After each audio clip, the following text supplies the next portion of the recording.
Without further ado, it is 6:30, and I will keep my remarks short because I know that we are here to hear from the candidates. So, Ucluelet, Ucluelet, my name is Jolene Dick. I am the Chief Executive Officer of the Alberni Valley Chamber of Commerce. We are putting on this event in partnership with Alberni Valley Transition Town Society and all of our media partners. So just so you know, this is being live streamed by YouTube from Jeff from Ucluelet. So our partners, Tofino and Ucluelet Chamber of Commerce, sponsored that so that we can come and make this more accessible to more residents in our Courtenay Alberni riding.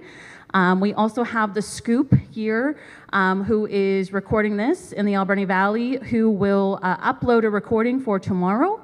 We also have a partner in 93.3 The Peak. David Wiuchar is one of the moderators tonight, and previous journalist, Mike Yodes with Alberni Valley Transition Town Society. So lots of partners here. And quickly, I also want to introduce Richard Spencer. He is our sound person. And then we have Robert Gunn, who is our timekeeper. We have 60-second warnings, 30-second warnings, 10-second, and time's up, where Richard will promptly cut off the mic for any questions that go beyond. I'll go into the rules and regulations here in a moment, but first I'm going to let the moderators introduce themselves after I give a land acknowledgement. So. Today, as we begin, I want to acknowledge that we are meeting on the unceded traditional lands of the Hubichese and Sishat nations, who have deep connections to the broader language cultural group of peoples known as the Nuchanoth. These nations have deep connections to this land rooted in centuries of trade, commerce, and stewardship. Their knowledge and practices inspire us to work together to create an inclusive and thriving economy. So that's really important for us as the Chamber of Commerce, as the voice of business, a membership-driven organization, to acknowledge that trade and commerce happened on these lands before we arrived. And I also want to acknowledge that this is a nonpartisan event as well. So we have a team of moderators here to help us filter the questions. We reserve the right to edit questions for clarity and fairness and to be just fair. So without further ado, I would like Mike and Dave to introduce themselves.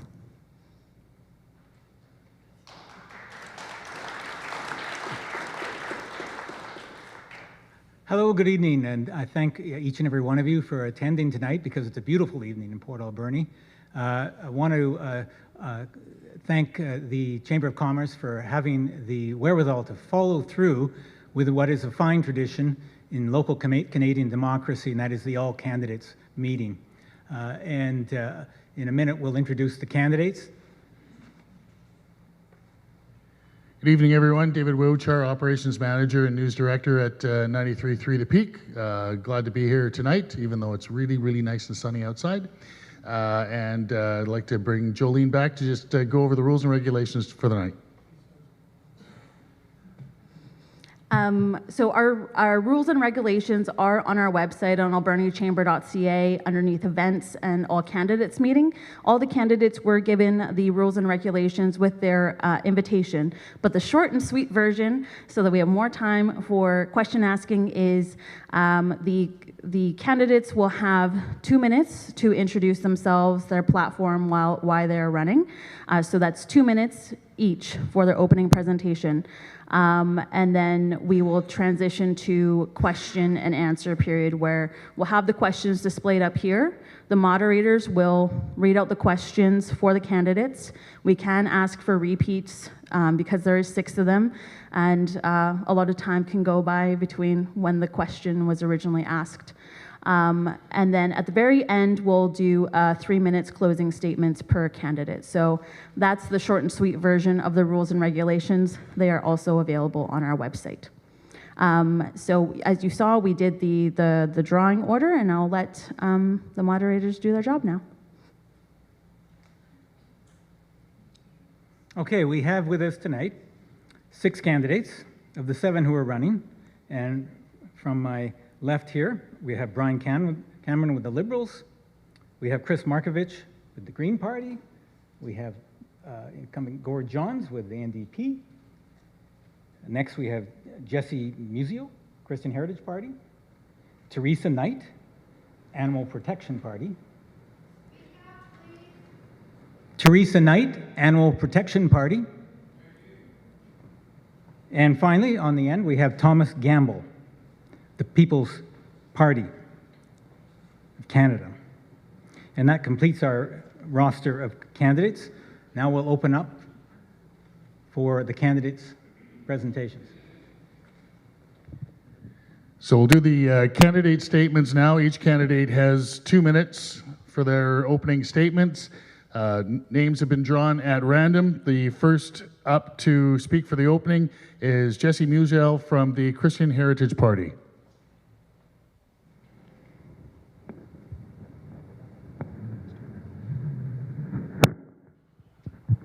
I hope my 2 minutes didn't start when I started pulling on that microphone. Good evening. As mentioned, my name is Jesse Musel, and I am your candidate for the Christian Heritage Party of Canada. I grew up in a very small town in northern British Columbia. After completing a degree in mechanical engineering at the University of Victoria, I joined my father and sister in the family business, and have since become involved in the management of other small businesses as well, including a modular home manufacturing company based here on Vancouver Island. My wife Brandon and I live in the big metropolis of Coombs, where we are both actively involved in advocating for vulnerable children and families. We believe that to reach their full potential, a child must be nurtured in a loving family. The family, as the essential basic unit of society, I believe, is under attack. Promoting the sanctity of marriage is often viewed as naive and old-fashioned. The rights of parents to raise their children based on their own values and beliefs is being eroded.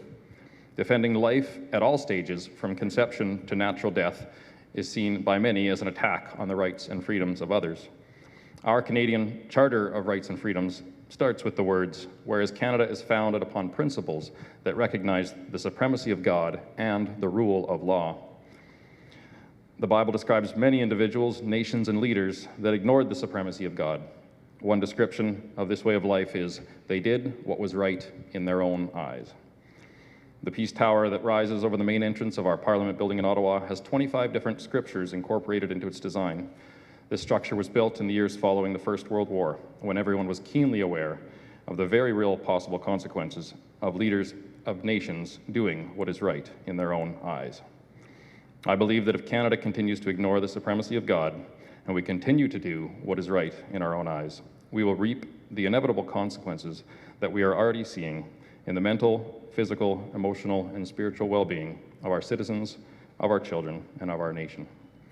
I appreciate the opportunity to be with you tonight, and I would ask you to consider voting for the Christian Heritage Party on April 28th. Thank you very much.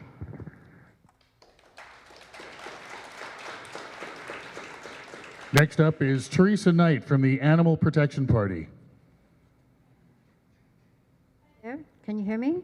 I'm going to have to hold this up because I can't figure out how to get it out. Okay, my name is Teresa Knight. I'm with the Animal Protection Party of Canada. I'm with this party because I don't like to see animals suffering, and we are inundated with images of animals suffering in factory farms and in research facilities, in social media and on TV. And it would be very nice if we didn't have to see it, but not because the people that film these atrocities are shut down, but because the actual abuse stops. So there is an animal protection party that formed with the sole purpose in mind of helping animals, but to facilitate this help, they have created an entire platform that covers every aspect of Canadian life and policy. So I'll get into that in a minute, but I want to say that most people who have their own dog or cat or pet realizes that they are not just an automaton, but that they have feelings and they're very much like us inside. And it is a crime, really, to treat an animal like this badly. So we would like, as a party, to increase penalties on people that abuse animals just on a day-to-day basis, but in addition to switch from those really abusive factory farms that exploit animals in horrific ways over to gradually plant-based solutions that don't hurt animals and that are much, much better for the environment. This can be done very easily with the government helping to get started more businesses like that and more production facilities. And research labs now are switching over to AI and biological methods that exclude the use of animals. So there is hope, and we want people to realize that many people care about animals and hope that you will vote for them.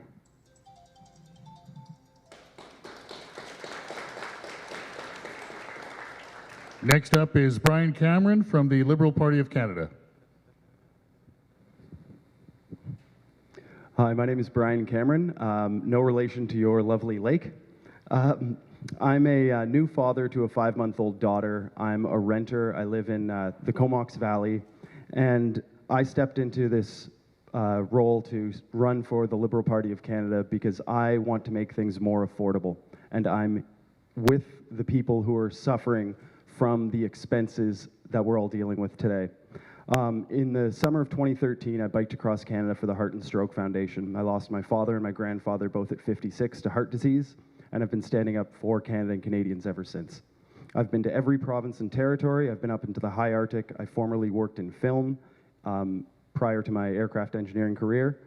Last Monday, I met with Prime Minister Carney and spoke with him about the issues we're facing here in the Courtenay, Alberni region. And I believe that something's got to give. And also the attacks from our neighbors to the south, we really need to be united and shore up our industries here in Canada. One of the ways the Liberal Party of Canada plans on doing that is by breaking down the interprovincial trade barriers. So that will allow small businesses here in the Alberni Valley to have access to new markets across Canada. And you'll be able to sell your goods to people in other provinces and vice versa. People in other provinces will have access to all the great products here in the Alberni Valley.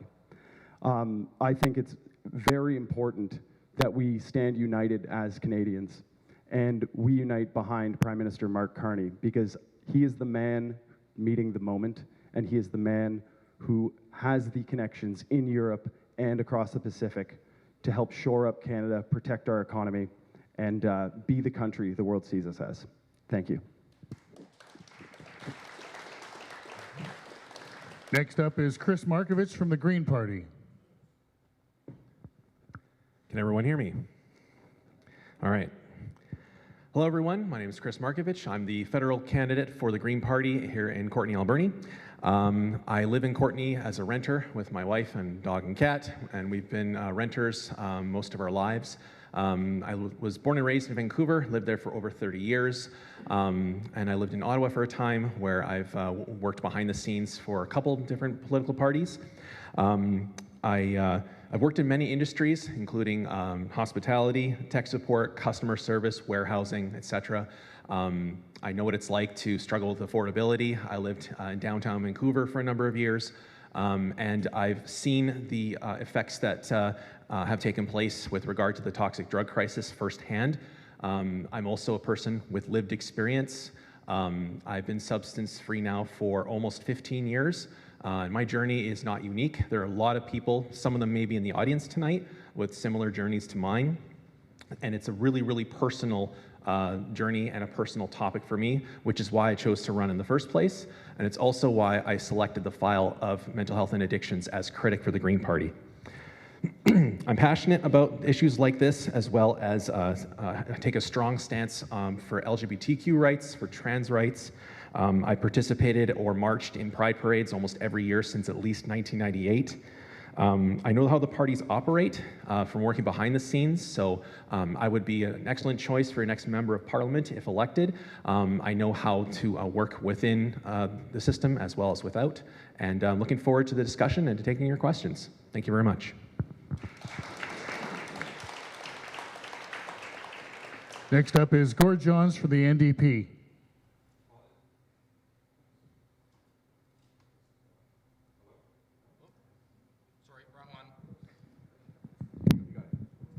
It's good now? Okay, great.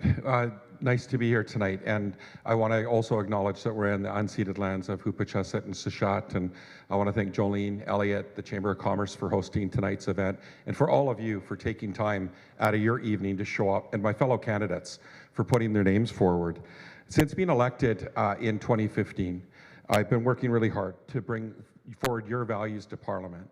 And I should say, before I even get started, that I ran for Parliament because I saw people struggling. I saw families struggling. I saw the Conservative government cutting supports for people, cutting protections for our coast and for the environment. And just a bit about me for those that don't know me. I'm born and raised on Vancouver Island. My mom went to school in this riding. My great-grandparents got married in this riding. All three of my kids got married in this riding. And I am the only candidate that lives on this side of the hump in the Alberni Valley. I did live in Tofino before I got elected for 2 decades, where I was a small business owner. I ran the Tofino Long Beach Chamber of Commerce, and I sat in local government. So I have very good insight into our communities. And when I decided to run, I saw how hard my friends and family were working, how hard it was to get by, and how we were getting shorted when it came to funding for local and regional governments under the Conservatives. Under a Conservative government with a Conservative member of Parliament, we actually got less money than the average riding in Canada. So that inspired me to run to make sure that we had a strong voice in Ottawa to get our share. Right now, we need experience in Ottawa. And we've been able to prove with an NDP MP that we've been able to secure record amounts of investment in our riding for infrastructure, for housing, and for economic development. I want to go back and come out the gate right away to help support you as we take on Donald Trump and his tariff threats that are harming all of us.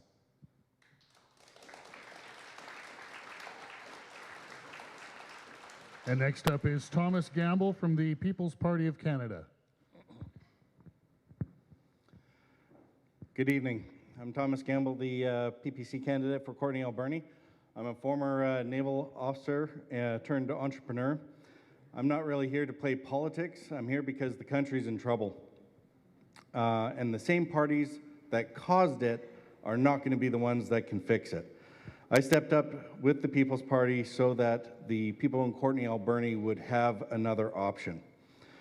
The People's Party of Canada is based on 4 clear principles: freedom, personal responsibility, fairness, and respect.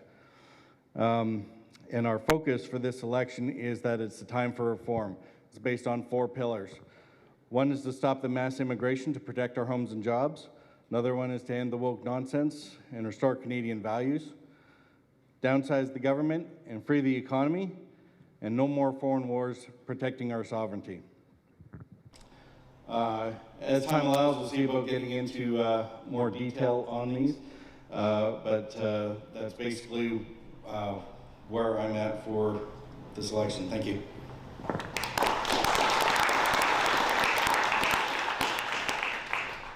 All right, so we're just going to take a short break to transition to the Q&A. So if you are familiar with workings of smartphones and things like that, which is more than my abilities, we have a QR code that you can enter questions in.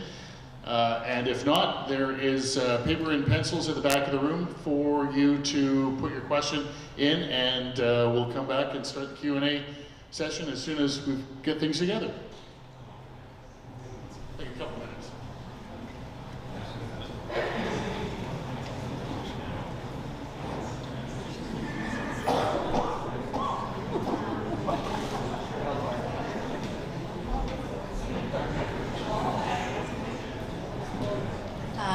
Just bear with us as we turn on the back end. Oh, the Q&A, so you can scan this QR code and get your questions in the queue. Remember when I talked about the thumbs up? If you use a smartphone, you can thumbs up questions that you think the candidates should answer. For those online, we will find a way to get you the link. They can scan it through the screen right now. You can scan it through the screen right now. People have eyes that I do not. So that is the way that we will do that. So we'll practice democracy by getting the questions upvoted for the most popular questions for the candidates. We will wait until they all return.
So last chance to scan that, and then we're going to do the Q&A. Sorry, I know I was not speaking loud enough. I'll let Dave do the speaking.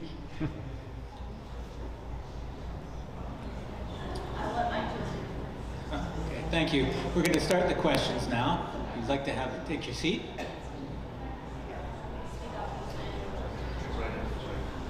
Can you hear me? Can you hear this? Yes, you can.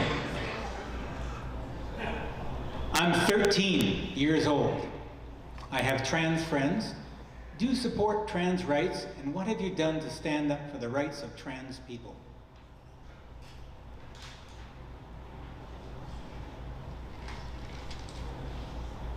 First up is Jesse Musial with the Christian Heritage Party.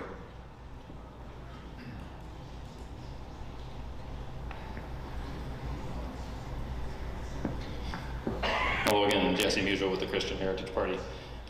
This question comes from a 13-year-old with trans friends, and I just want to acknowledge that the world that youth and young adults are growing up in today is significantly more fraught with difficulties than that maybe you and I, if we're older, didn't have to face. So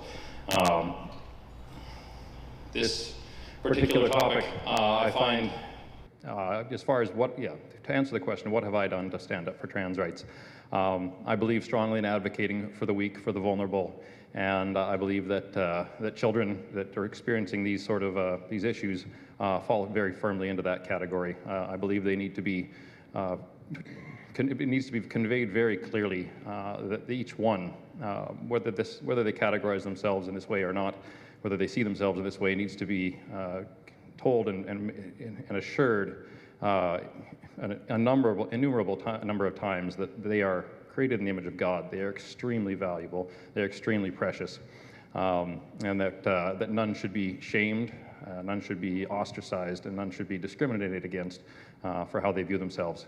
That being said, I do believe personally that every one of us was created in the image of God, created male and female. I do believe, it is my personal conviction, that there are two genders, and that the idea that there are more has caused far more harm, even though it is, I believe it in many cases it has been conveyed in an effort to promote value and promote love. But I do believe that in this case, our culture and our society is off track, and that we do need to return to biblical principles of who we are and why we were created. Thank you. So the candidates have 2 minutes to answer each question. Next up is Teresa Knight from the Animal Protection Party. Hi, well, I'm actually all for everybody being themselves, each to his own. And one of the reasons for this is I was married when I was 18 to a bisexual man, and that didn't work out very well. The reason being that he could not be monogamous in a situation where he felt attraction for people that weren't in the marriage. So I think that with everybody being allowed to be themselves, it spares all kinds of people that unknowingly get married and fall victim to these people having to lie about who they are. It's not fair to the trans person, it's not fair to the person who marries them. So it's just way better if everyone just does their own thing in freedom. Next up, Ryan Cameron from the Liberal Party of Canada. So first of all, I'd like to just say I am an ally. I used to live in Vancouver for a period of time, and I worked in the Davie Village. I've been a huge advocate for the LGBTQ+ community. The Two-Spirit people have been part of First Nations community since time immemorial, and I will always stand behind that. My campaign manager is part of this community. He is part of the LGBTQ+ community, and my family and I, we strongly, strongly support it. My wife's favorite show on TV that she doesn't miss every week is RuPaul's Drag Race. I'm a huge ally, and I will always stand up for everyone's rights because everyone deserves to live in safety, in comfort, and with respect. Thank you. Chris Markovich, Green Party. Thanks very much for the question. As I noted in my opening remarks, I've been part of Pride parades most of my adult life. When I was in Ottawa, I actually worked on the campaign of then City Councillor Catherine McKenney, a non-binary person who ran for council in 2014 and is now actually the member of provincial parliament for the NDP in Ottawa Centre. I also like to just give a special shout out to one of my dear friends, Faye Johnstone. She's the executive director of Queer Momentum, which is an LGBTQ advocacy organization that gets involved in local elections, federal elections, municipal, as well as provincial. And just want to reiterate that she's a very, very amazing person. And yeah, LGBTQ rights are super important and very special to me. A lot of my close friends and their families are part of this community. And I just want to point out also, with respect to communities that have had more than one gender for many, many years, Indian communities in particular, there's been 13 genders, I believe there is, for at least 2,000 or 3,000 years. So, more than one gender is not a new construct. As a matter of fact, heterosexuality and monogamy are actually, newer concepts than polyamory or whatever you want to call it, as well as communes. They've been around for hundreds of years, thousands of years in multiple communities all over the world. So definitely a supporter of the LGBTQ community, and will continue to do so on behalf of the Green Party. Thank you. Gord Johns, NDP. Well, first, I'm an ally as well.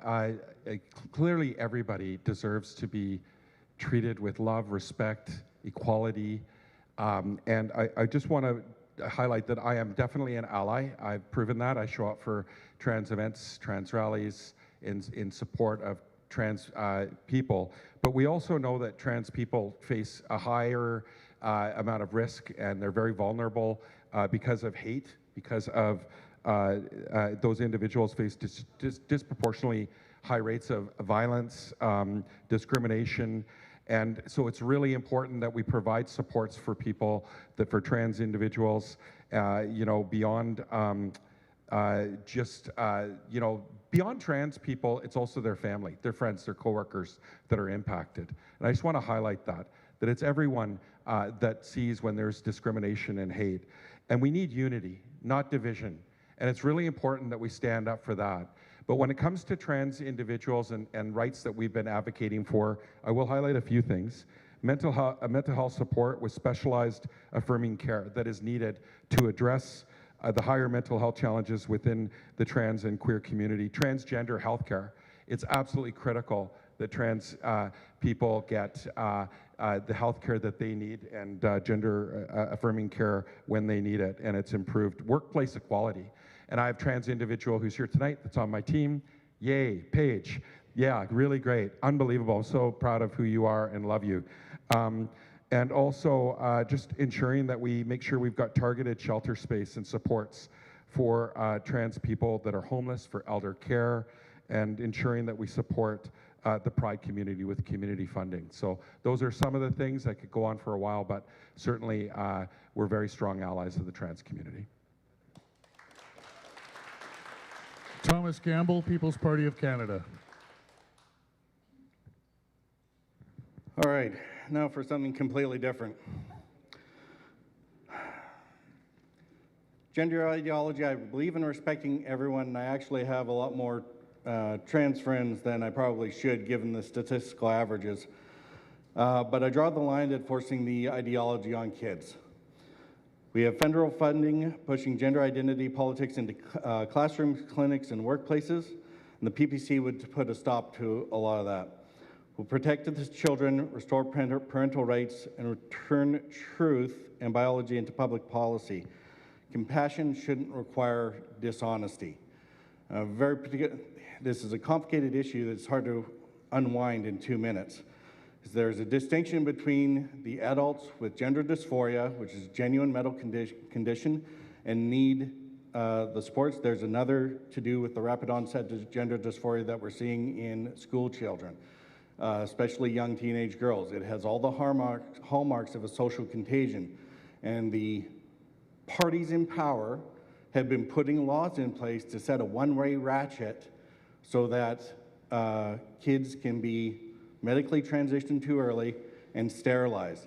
This is starting to look like is basically eugenics in the 1930s. It's all compassion, but instead of it being the mentally handicapped, it's vulnerable children with mental disorder brought on by the gender ideology in the schools and the culture, and they're being, if they go to medical transitions, they end up being sterilized, and it looks like most of these kids might just be gay, right?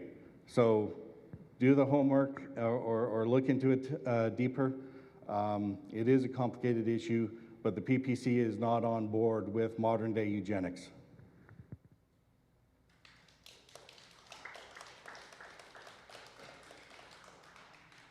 Thank you, candidates. Now for the next question. What can you do at the federal level to assist BC's shortage of doctors and facilities at capacity, especially here on Vancouver Island? And the first to answer this question is Teresa Knight from the Animal Protection Party. Well, I actually don't think they're going to have the same problem for very long. Apparently, there are lots of doctors wanting to come up from the United States due to Robert Kennedy being in charge of the health department and also them dropping out of WHO.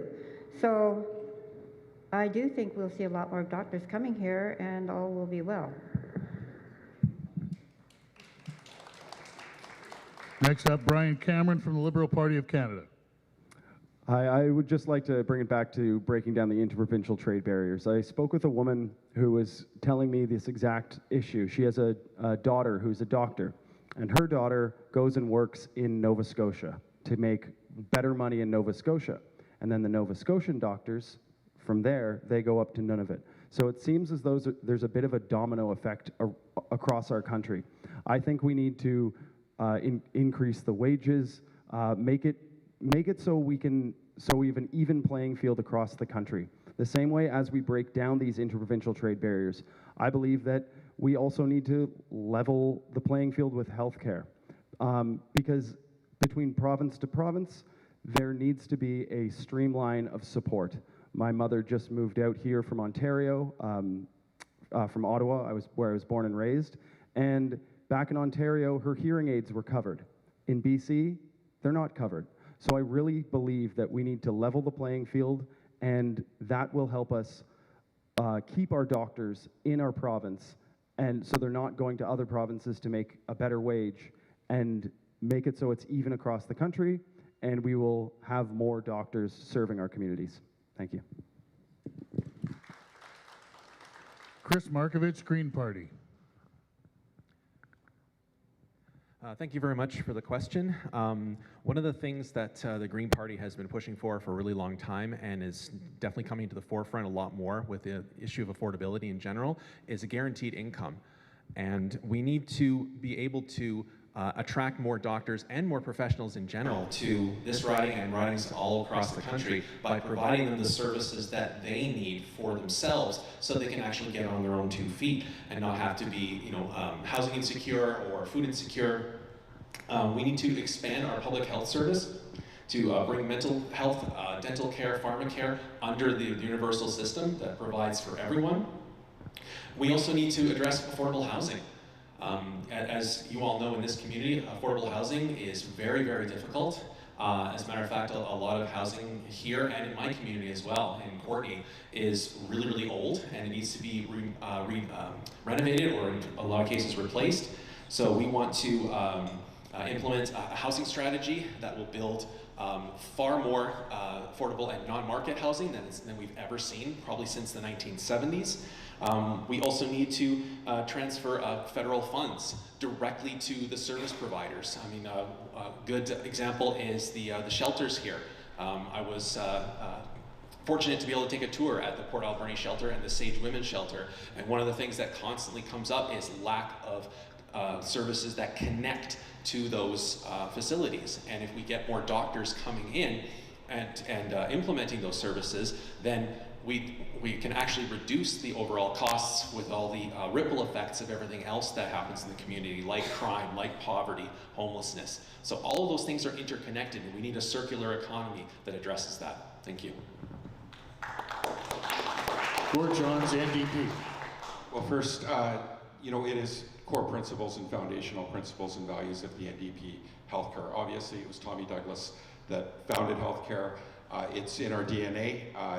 We're a party of social, environmental, and economic justice, and healthcare is a key component of that for all of us. But every one of you deserves a doctor. Every one of you deserves access to healthcare. And our country has fallen behind. We saw the steep cuts under the Harper government to health transfers to the provinces and territories. We all see the ramifications of that. The Trudeau government carried those forward till we got into a minority situation, and it was actually the NDP that forced this government to increase transfers and focus on 4 primary areas: primary care, mental health, long-term care, and recruitment for doctors and nurses. That money's just flowing to the provinces right now. And it's nice that we've got a new provincial minister who's our MLA and who's revising how doctors get paid and making sure that it's more amenable to serving them. But some things that we've been able to do: increase healthcare transfers, fast track the immigration process so that doctors are in the fast track stream. Within 6 months, they can become a doctor. Good timing, because now we have American doctors that are going to want to hopefully come to Canada. Ensure that we're creating more spaces for doctors. And BC's doing just that, but they need a federal partner to help support that. We're building a new med school finally, after a couple of decades of being talked about in Surrey. That's going to make a difference. Listening to doctors, what they need. They need childcare that goes beyond the normal realm of time so that it meets shift change. Livable communities. Funny, we had doctors, they said, we need affordable housing because we come out of school with big debt. Relief for debt for doctors in rural communities, we were able to achieve that as well. And no more student loan relief. Those are critical aspects. But they said, we want to live in livable communities. So when you see a trail in this town and people talk about a recreation facility, think about that's part of our recruitment strategy for doctors here in the Alberni Valley. Thomas Campbell, People's Party of Canada. And again, something completely different. Yes, waitlists are growing, but we don't need more money necessarily, we need more freedom. The PPC would let provinces run their healthcare by transferring the GST into tax points that they can then use without the federal strings attached that keep everyone beholden to a public-only system. We're not in good company. We're along with what North Korea and Cuba in terms of countries with pure public delivery. And that has a lot of ramifications, especially as the government starts introducing things like MAID legislation, where it might be cheaper just to inject you than cure you. A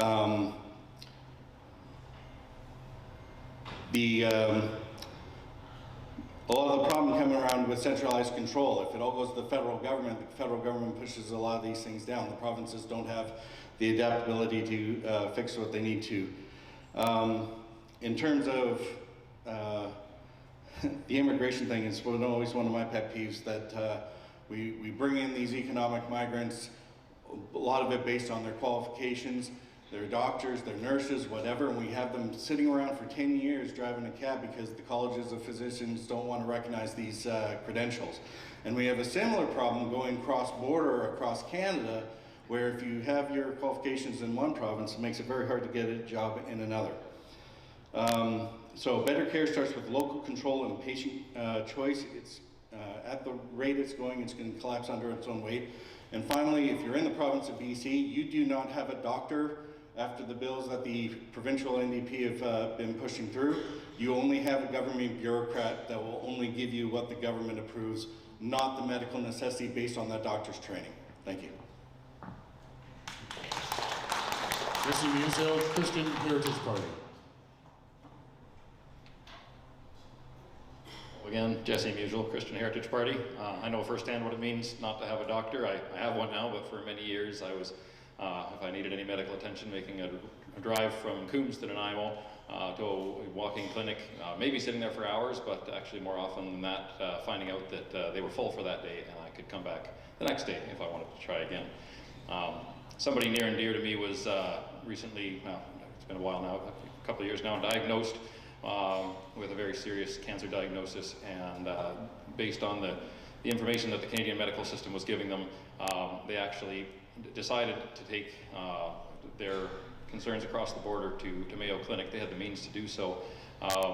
which was wonderful for them, and they found the care there was exponentially better than it was on this side of the border. People are concerned about a two-tier health care system where those that have might be able to get better care than those that don't. We have that already. It's outside of our control. People can travel to other countries and can pay for medical care. So I think that there is an opportunity for more diversity in our medical system that I think will provide better care. One of the concerns that I've heard from medical professionals in British Columbia is in regards to some of the freedom of conscience that they don't feel like is supported, whether it is a vaccine mandate or a requirement to participate in MAID. I've personally heard of and met medical professionals that have decided to leave the province for these reasons. I think that the federal government can do more to support families and communities, to which will, I believe, reduce mental health strain, which is a significant contributor to the demand on our medical professionals. Another major contributor to mental health, I believe, is childhood trauma due to broken homes and broken families. And so by supporting these families more strongly, we can avoid this trauma, which is documented to lead to addiction, to lead to homelessness, and many struggles that put extra burden on our citizens and on our systems. Thank you. So as moderators, we decided we're not going to read this next question because it's deemed to be a little unfair and it's definitely unparliamentary to talk about someone who's not here, but certainly candidates are free to talk about it in their closing statements.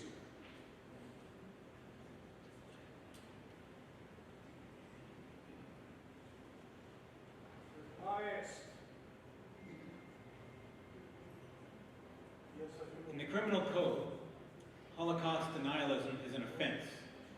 Do you support a similar law criminalizing residential school denialism? Why or why not? And the first up for this is Brian Cameron from the Liberal Party of Canada. Well, first of all, I'd like to reiterate that the Holocaust was atrocious. What happened, and also what happened to the First Nations, the original people of this land, was atrocious and disgusting, and it was genocide. I do support a law criminalizing it the same way that the Holocaust denialism is, because I just think that we as Canadians, it's already been put forward by our government that it was a genocide against First Nations people.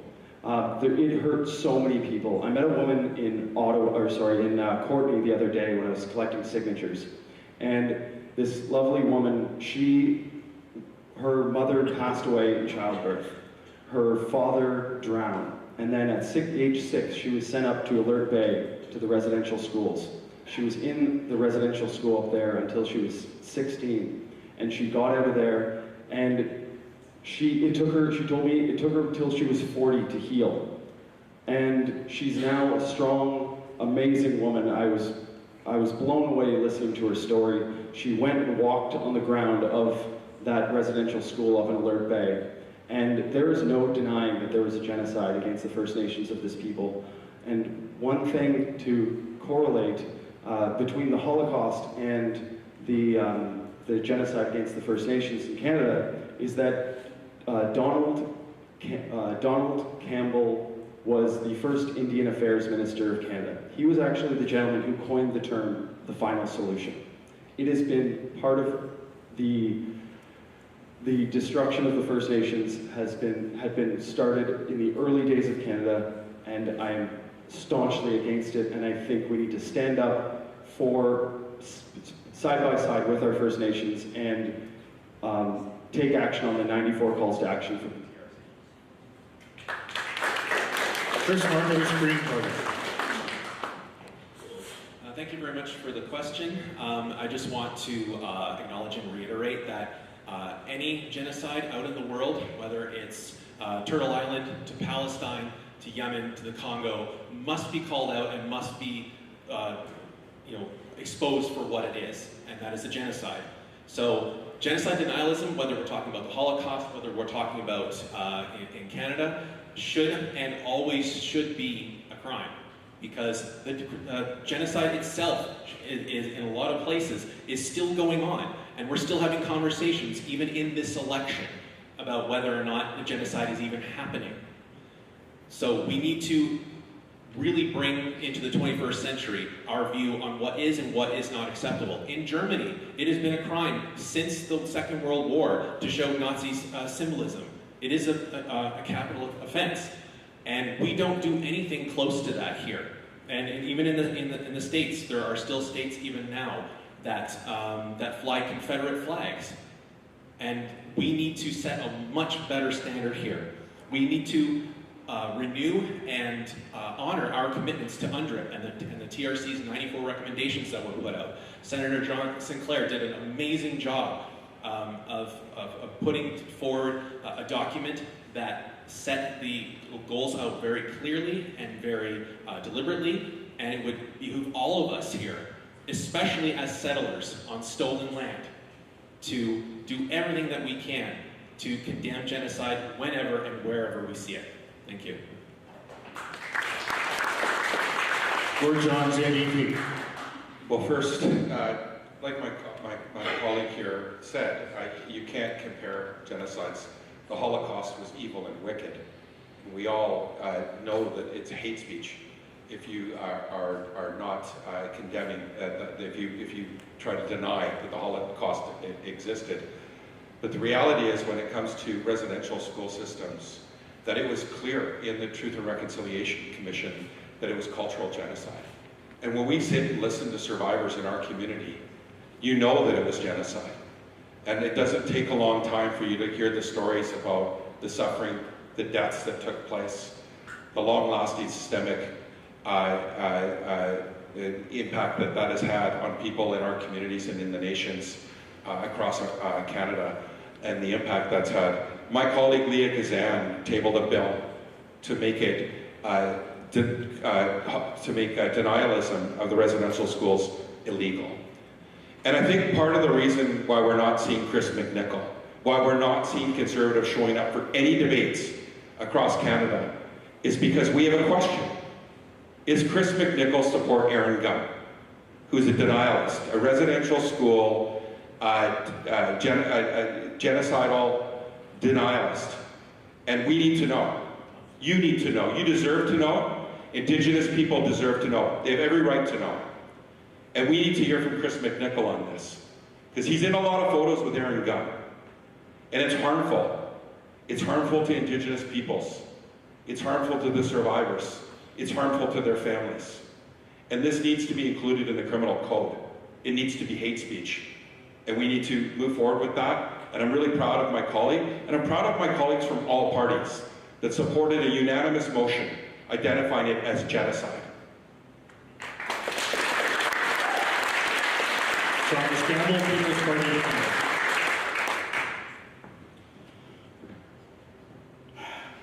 All right.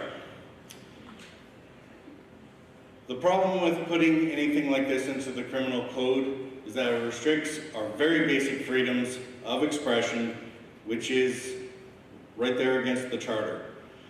Even our hate speech laws as they currently exist probably shouldn't exist, because then we don't actually have freedom of expression, we only have licensed expression. It's only what the government approves of. So what happens when the government gets in that decides, instead of denialism, it's the affirmation, right? If it's, turn it around on its head. If, if it's illegal one day for, somebody in government to decide what opinions you're allowed to hold or express, and especially ones where the historical record may be murky, or at the very least it needs to be discussed to find out what's actually going on. Yes, I've heard a lot of the horror stories, and I haven't looked into it as much as I would like, but I've also heard the other side of people who didn't necessarily have issues with the residential schools or experiences in let's say, being taken off the reservation when they were younger, which I'm not clearly expressing, but again, there's multiple sides to the story. A lot of what we've been fed in the last few years around this has a lot of murkiness to it, and to all of a sudden make that into a criminal offense is repugnant to our rights and freedoms. Thank you. Jesse Musial, Christian Heritage Party. If you boo, because I know it makes you cheer. Thank you. Well, again, thank you for the question. I just acknowledge that this is a very sensitive topic in our Canadian culture, and for good reason. When we received the question, first thing I wanted to do is just look up a literal definition of genocide. And there's a few different ones that come up. There is a genocide is violence that targets individuals because of their membership in a group. This one from from an EU website, an act committed with the intent to destroy in whole or in part a national, ethnical, racial, or religious group. That is a very broad definition. And I think I would agree with some other candidates up here that comparing this directly with the Holocaust is a bit of an uneven comparison, but it begs the question of language. Words are powerful, words have meaning, and how we use them matters. And so I do think that according to this definition, the residential school, the history of residential schools in this country could absolutely be labeled as a genocide. I do believe that a much smaller incident could also be labeled as a genocide, and we have to be careful not to do injustice to different events by giving them the same label. That being said, I want to iterate a very brief story that I think is very relevant to this conversation. A friend of mine was in a car accident. They had to decide how hard to fight with their lawyers, with ICBC, to try to get the compensation that they were deserved. They were clearly not at fault. But I was trying to advise this person, and a friend of mine said, you have to be careful when your mission is to label yourself as a victim, when that is your, when you're given the message that you need to define yourself as someone who has been wronged, that all of your effort goes into proving that you have been wronged, and your effort does not go into trying to pick yourself up and move forward with the greatest strength that you can. That being said, I think that we can do a great harm to our First Nations and to any group of people by encouraging them to focus primarily on what has been done wrong to them. Thank you. Teresa Knight, Animal Protection Party. Hi, so I'm kind of on the fence about this one. I am for freedom of speech and not making illegal saying this, that, or the other thing. I didn't realize that Holocaust denialism was illegal. The problem with making anything like that illegal is you can come up with a situation like suddenly appeared in the States where that poor pro-Palestinian student was suddenly illegal for being pro-Palestinian and got exported from the country. So it's a fine line. Yes, I think if somebody is being ridiculous and saying there was no genocide in the case of Indigenous peoples here, don't vote for him.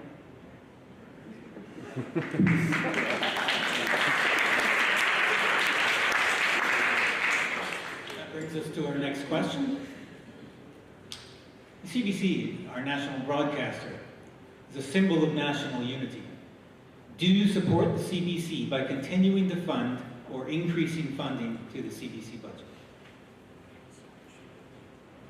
And first to answer this is Chris Markovich, Green Party.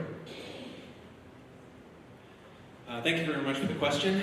Absolutely. The Green Party supports the CBC, CBC Radio, CBC Television, and all journalism and media in this country. I think it's fundamental to any democracy, especially when we're talking about standing up in front of a group of people at a forum and advocating for our political parties as to why we think we should be a good member of parliament.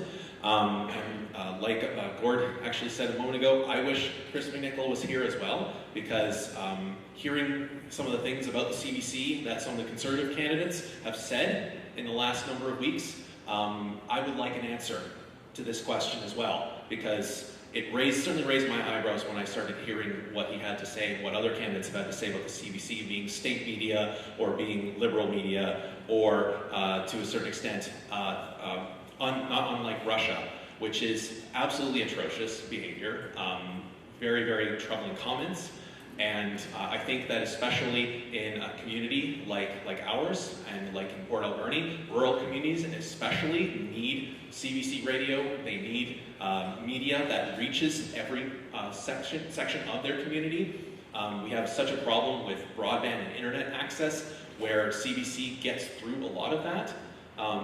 Radio doesn't need the same level of technology to get through to voters, to the general public, and it carries a lot of really great programming that everyone loves. I mean, CBC has been around for many years, and it's an institution, and I think we need to not only keep what funding we have, we need to increase it, and we need to expand access, not reduce it. Thank you.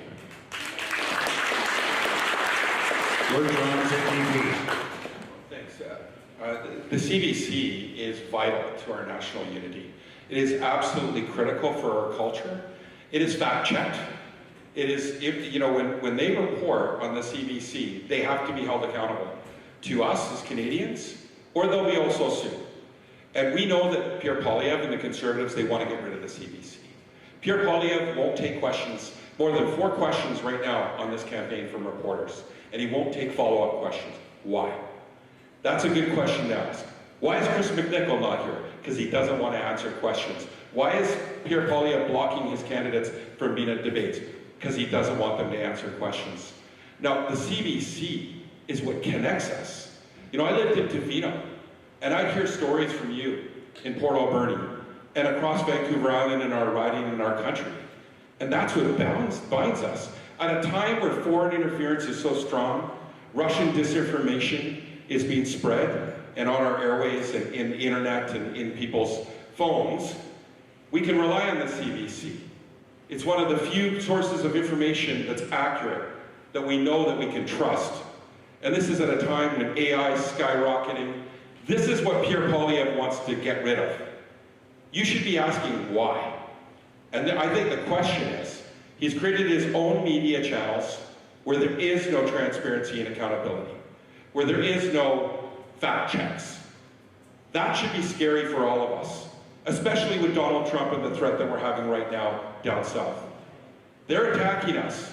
We have to protect the CBC. It's integral for us in terms of how we move forward as a nation and protect our identity. Thomas Campbell, People's Party of Canada.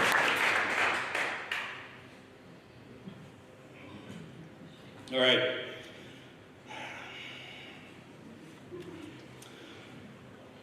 Again, freedom of speech, freedom of expression is the first freedom that everything else depends on.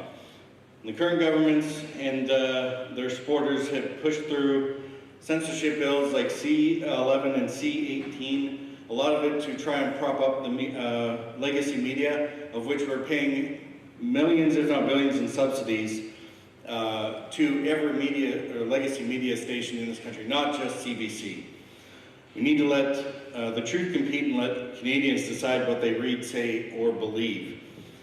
The government wants to control the narratives and silence dissent.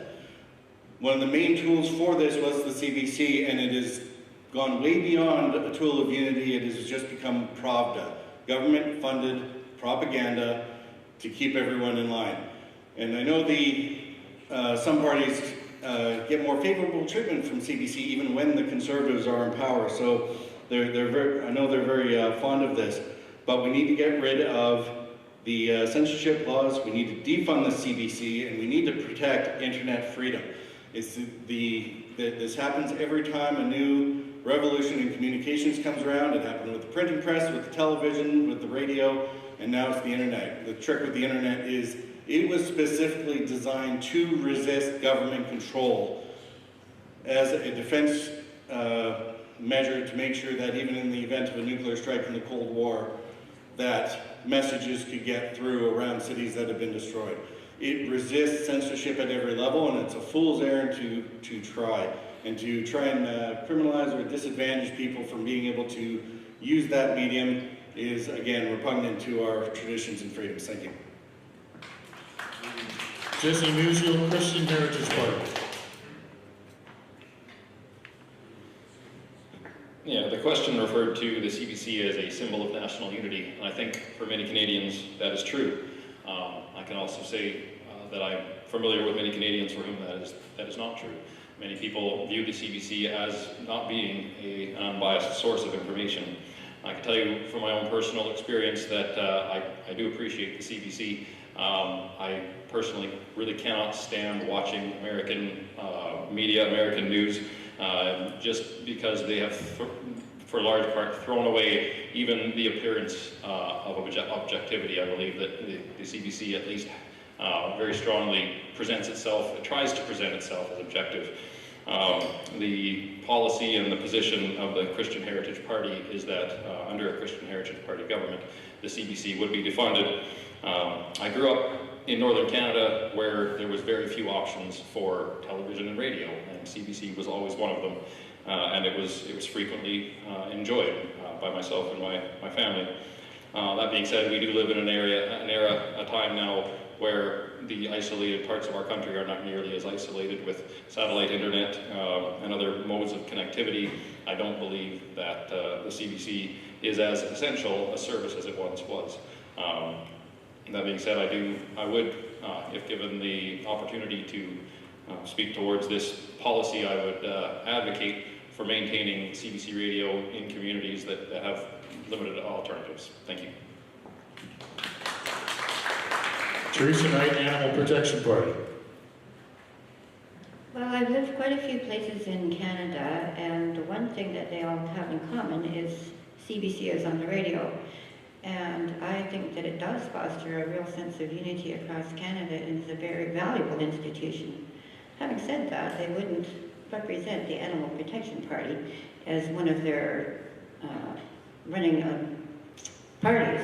So I wasn't happy with that, so perhaps they're filtering a bit. But by and large, I'm 100% for the CBC as an unbiased Canadian forum. Brian Cameron, Liberal Party. First of all, I'd just like to say CBC is Canada. What would Canada be without hockey night in Canada? Who would we be as a nation? Growing up, when going camping with my family when we were young, CBC, you could always get it on the radio, no matter where you were. My mother still religiously listens to the talk programs on CBC. One of our most famous Canadian comedians, Colin Mockery, he wouldn't have got his start if it wasn't for the CBC. The CBC is Canada. And actually, just yesterday, Chris, Green Party Chris, not McNichol, and I were at a speaking engagement at a seniors home, and surprise, surprise, Chris McNichol actually showed up, and this question was asked to him. And his response was, well, I believe in capitalism, and there should be competition, and the CBC, no, I don't think it should be funded, it should be private business. Now, I don't agree with that whatsoever, and I also find it very rude to the people of the Courtenay Alberni riding that your Conservative candidate isn't showing up for these public discourses. Because how do you expect to represent a riding if you're not even listening to the people within it? You can't. You're not actually hearing what the people want, what the people need. You're not working for them, you're working for yourself. And in regards to the Pierre Poilievre wanting to defund the CBC, that is their plan. They don't believe in the CBC, and I believe that Mark Carney is the man who will protect and stand up for our country. My uncle was the late Dalton Camp, so there's a lot of old progressive conservatives coming and joining the Liberal Party because they don't identify with these crazy ideas of Pierre Poilievre and his party.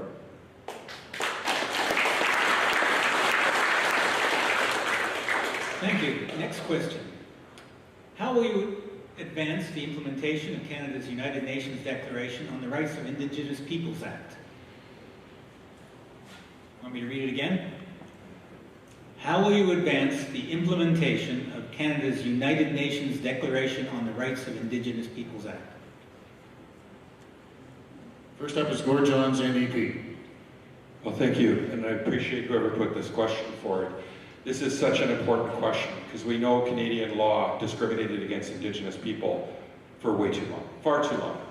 And actually, the United Nations Declaration on the Rights of Indigenous Peoples, first, I want to give a huge shout out to all First Nations, Métis, and Inuit people, because it was their hard work that persevered and pushed and were determined to get Canada to implement the United Nations Declaration on the Rights of Indigenous Peoples so that we could harmonize our Canadian law so that it worked with Indigenous peoples, and also to ensure that we reform all of our laws to do so. Now, we haven't done enough on this, and we need to do more. Romeo Saganash from the NDP is actually the one who tabled the first bill on UNDRIP, and he started his cross-country tour right here with Nuu-chah-nulth. And so it's really important to Nuu-chah-nulth people, and it was a really special time that he kicked off his nationwide tour to have that supported by the federal government and passed. But we got a long way to go, because UNDRIP is now law, but still Indigenous people in many places don't have clean drinking water. Here in our riding, don't have adequate housing. They're living in overcrowded and unsafe, untenable housing, or they're homeless. We know that it's critical that Indigenous people, that we honor them and respect that they have free, prior, and informed consent when we do any activity, economic development activity in their territories, and we support their right to self-determination. But we also know that Pierre Poilievre voted against UNDRIP. He voted against it. So what's he going to do when he gets back into power, if he gets into power? We saw him fight Indigenous people every day. We saw him cut services to Indigenous people when he was the Deputy Prime Minister. And I wish Chris McNichol was here, so we could ask Chris, what are their plans? Thomas Campbell, People's Party of Canada.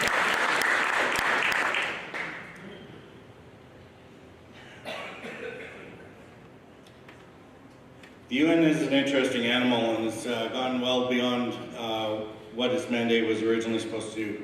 The purpose of the UN is to keep us out of hell. It's not to try and bring around heaven on earth. So a lot of the treaties and whatnot have been brought in by the UN, by a bunch of globalists who think that they know how to run our countries better than we do. We have enough trouble just sorting out our national politics or our provincial politics.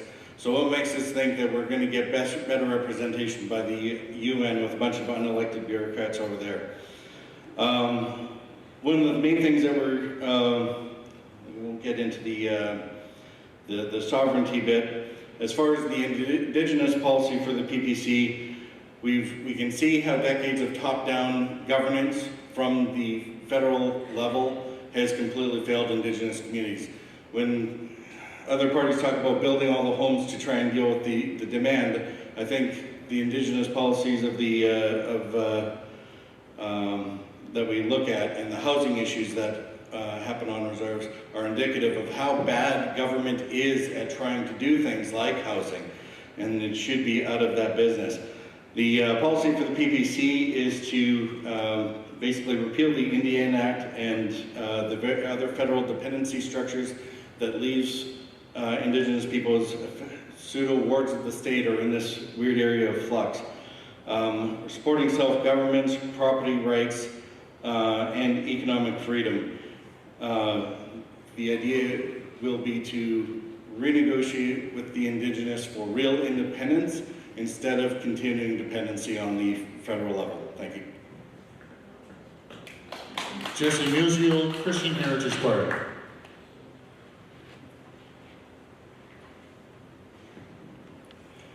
As I mentioned, or alluded to in a previous answer, I think the relationship of our government with our First Nations citizens is not a particularly healthy one for many reasons. A lot of that has to do with the history, but a lot of it has to do with the way that we are approaching that relationship today. As I mentioned before, there are ways to relate that are empowering, and there are ways to relate that really enable or even contribute to ongoing cycles that are not constructive. I think that it is critical that we recognize and acknowledge and respect the First Peoples that have been in our country, in this territory for centuries. But at the same time, I think we can go too far and send the message that that their welfare is the government's responsibility, and therefore that they are encouraged not to take more license and agency over their own well-being, over their own determination. So I think that the way that we are going about this conversation, the way that our government and policies have treated First Nations, we're adding harms on top of harms, in my opinion. I think we can do more to send the message that that each and every one of us has the opportunity and the ability to take care of ourselves, to take care of our families, to take care of our elders, and that the more that we depend on the government for the means to do that, the more that we're depending on an entity that will make mistakes and will leave out important things. There's no way that a federal policy can adequately address every single different situation across our country. So I think we need to give more power to our First Nations, and part of that is in how we treat them and how we speak about the conversation. Thank you. Teresa Knight, Animal Protection Party. Well, this is a puzzling problem. The First Nations were here first, and we owe them a lot. But I don't have the answers. What I think must be done is that we have to talk with them, and then they come up with ideas as to how they would like to go forward, and we would facilitate and make it easy for them to do that in whatever ways we can.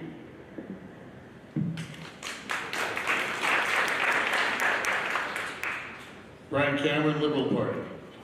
So we need to take action on every single one of the 94 calls to action made by the TRC. And we need to support by working nation to nation and become the Canada the world sees us as. Because until we're working with the First Nations of the original people of this land, we are not the country that we are seen as on the world stage. As far as the Conservative government's support of First Nation, I have a personal story from that. When I was up in the high Arctic, I was with our guide. I was up doing a filming project. Our guide on the trip, he's now the Commissioner of the Northwest Territories, and he told me a story back when Harper was in power. Harper had brought out these ships to look for the Erebus and the Terror, and they had spent all this government money looking for these boats, and this elder lady saw these boats and said, "What are those ships doing out there?" And she was informed that they were looking for the Erebus and the Terror. And she said, "Well, why are they looking there? You go to this point, and it's 1 kilometer off the point." That information was conveyed to those ships that the government had spent the Conservative government had spent so much money on funding to get up there, and guess where they were? Exactly where she said they were. Now, just because it's not a written history, oral history is equally as valuable, and we need to listen and work with the First Nations of this land, because we are on their land, we are guests. Chris Markovich, Green Party. Thank you very much for this question. It's an important one, and it's one in particular in this riding that we need to be prepared to answer on a daily basis. The Green Party reinforces its commitment to Indigenous sovereignty. We were actually one of the first political parties to explicitly renounce the doctrine of discovery. We believe that this country was founded on stolen land. It is founded on stolen land. And we owe it to every Indigenous population, whether it's First Nations, Métis, Inuit, or other Indigenous nations. That stewardship, we need to work in partnership with them, nation to nation. And one of the bills that Elizabeth May actually brought forward in the last Parliament was Bill C-226, which was recognizing environmental racism and commitments to environmental justice. And it was unanimously adopted, I might add. So that's a very, very good thing. And it's an important step towards implementing those 94 recommendations. Just the fact of recognizing that what has happened is wrong and we need to do something about it. We need to protect Indigenous rights to the harvest of shellfish, as it's really, really important, and it's protected in their treaties. We also need to dedicate ourselves to Indigenous-led restorative justice. I mean, the Indigenous population here in Port Alberni is about 17%, and the national average is about 5%. So it's important, even more so in Courtenay, Alberni than just about anywhere else in Canada, especially on the West Coast, where we're talking to them and letting them lead the conversation in terms of how we remediate the historical wrongs that we have in this country. And we're also committed as a party to implementing all of the calls of the Missing Murdered Indigenous Women and Girls Inquiry. And it's definitely important that we talk to all of the relevant partners that are working, that are doing this important work, and make sure that we let them lead and we have to follow them. Thank you.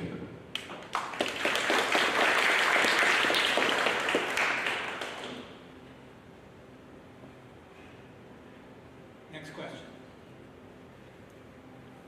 In the United States, women's rights are being stripped and threatened. How do you support women's health care, abortion rights, and access to contraception? First up is Gord Johns. So I think it's pretty straightforward for me. Your life, your body, your choice. And it's for women. Men shouldn't be making decisions around women's bodies. And I think that in Parliament, we shouldn't be doing that. I think it's really important. We saw what happened in the United States with Roe versus Wade and what's going on with Donald Trump and the Republican machine down there and the threat to women in the United States. That's not far off. We've seen Pierre Poilievre vote constantly against women's rights. Yeah, okay, thanks for giving me the finger out there. But the reality is, abortion is healthcare. And in Canada, we hear often about the Liberals saying that they support abortion and they support healthcare for women. But the reality is that often women can't get access to care in this country. In fact, New Brunswick, they just closed their healthcare facility that performed abortion, so women can't get access in New Brunswick. And it's really important that we make sure that all women have access to the healthcare they need, and to make sure that we make sure there's no barriers when it comes to women. And in terms of public universal health care, it is fundamental to all of us to make sure. And again, with Pierre Poilievre, I don't think people can trust what he's going to do, because his caucus, the majority of his caucus, has been voting against a woman's right to choose. And it's up to a woman. It's up to a woman and her rights to choose.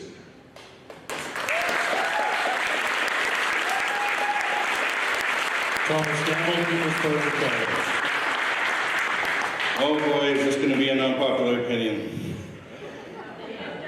Canada is one of the only civilized countries that doesn't have any legal limits on abortion. The reason for that is the Supreme Court striking down laws years ago, and no party has had the backbone to actually put a law back in place. We haven't had the discussion or the debate for a generation. So, PPC believes Parliament should have the courage to debate and legislate on this, and it will support free votes and work towards the laws that will reflect Canadian consensus, like limits after the first trimester. It's not just a healthcare question. We are talking about the rights of the defenseless when we're talking about the rights of the unborn, the same as we would talk about rights of children. At some point, the being inside the woman becomes its own sovereign individual.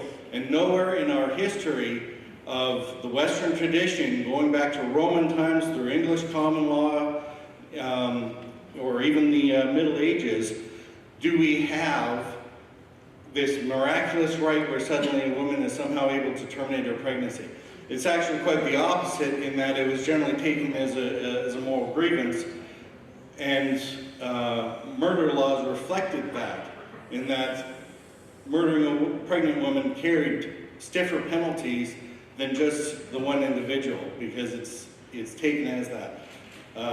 There being two lives at stake. So the debate has to be had. I used to fall actually more on the pro-choice side when I was younger, when it was argued that it would be safe, legal, and rare. And we've gone way beyond that. So it's well past time that we actually have the discussion and figure out where we want to place the value on those lives. Thank you. Jesse Musial, Christian Heritage Party. I imagine most of you know where I stand on this. The Christian Heritage Party is the only political party in Canada that is 100% pro-life. It is the party's position, and my own personal belief, that from the moment of conception, A human being is a human being, regardless of their size, regardless of the location, or regardless of their level of autonomy. I believe that this is probably the single biggest issue for the vast majority of people that will vote for the Christian Heritage Party. My own personal conviction is that the abolition of slavery was done, I believe it was largely championed by God-fearing Christians, and their firm conviction and belief was these are people too, contrary to much of the popular opinion at the time. So my own personal conviction and the position of the Christian Heritage Party is that every life is precious, every life is created in the image of God, every life must be defended without exception from conception until natural death. Thank you very much. Teresa Knight, Animal Protection Party. Every life that must be protected, does that include animals? Okay, so I'm all for women and women's rights to be themselves and have the right to do whatever they want. Well, within the law. Brian Cameron, Liberal Party of Canada. Woman's body is a woman's choice.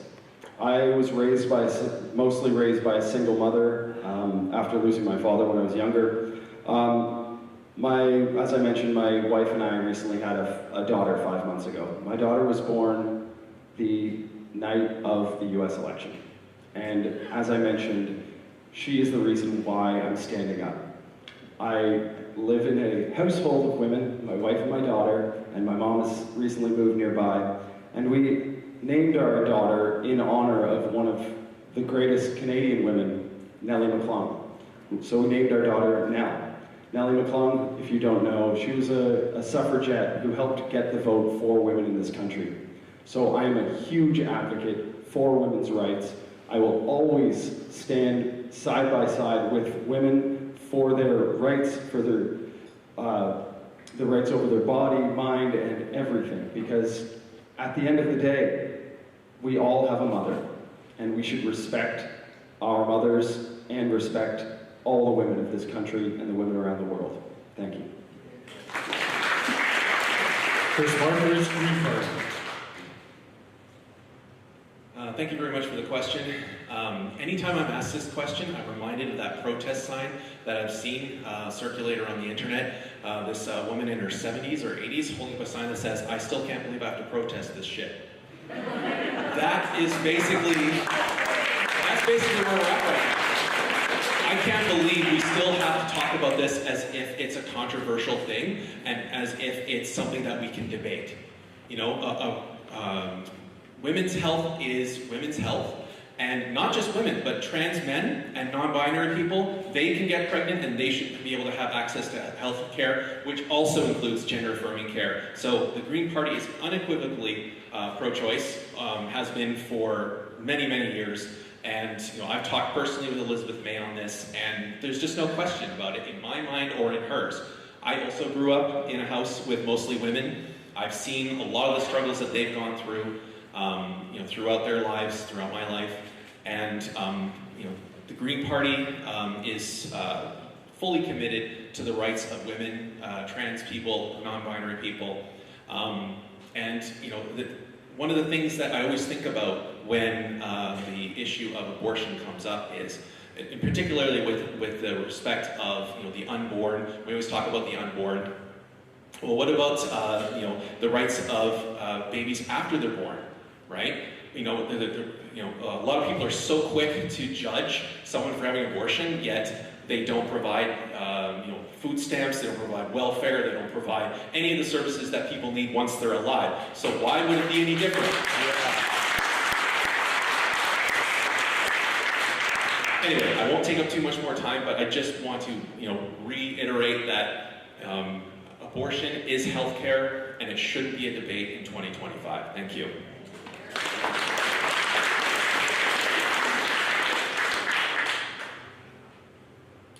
Next question. Thank you.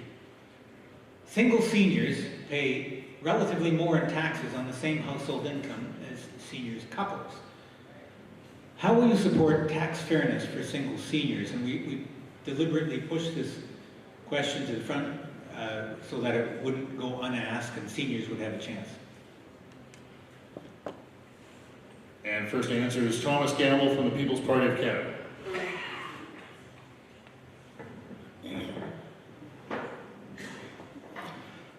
All right, the People's Party of Canada's position on this basically would come back to economy, taxes, and sound money. The growth is stagnant, the inflation is high. The inflation is caused by excessive and reckless government spending. They either tax and spend, borrow and spend, or print and spend. All of these are reducing the savings of our seniors and anyone on fixed income in ways that are far in excess of what we've seen in the historical norms. People's Party set the target Bank of Canada inflation rate to 0%. We changed the formula back to what it was so that politicians can't pretend like inflation is okay when it's not. I mean, we've already done 15 to 20 years of underreported inflation even before the chaos of the COVID spending in the last 5 years.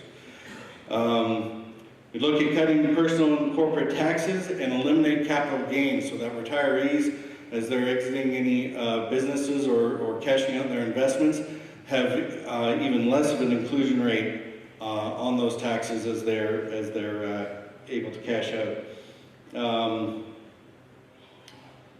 Personal corporate taxes, yeah, and the other part is cronyism. We need to stop letting Ottawa pick winners and losers there. Thank you. Jesse Musial, Christian Heritage Party. The question is framed as being a seniors issue, and I don't debate that it is. I believe that this is not uniquely true of seniors, that in any household with two people, that if there's just a household with a single person earning the same as those two people put together, that the way our tax system works, the way our tax brackets work, that the greater income per person will always see a higher effective tax bracket.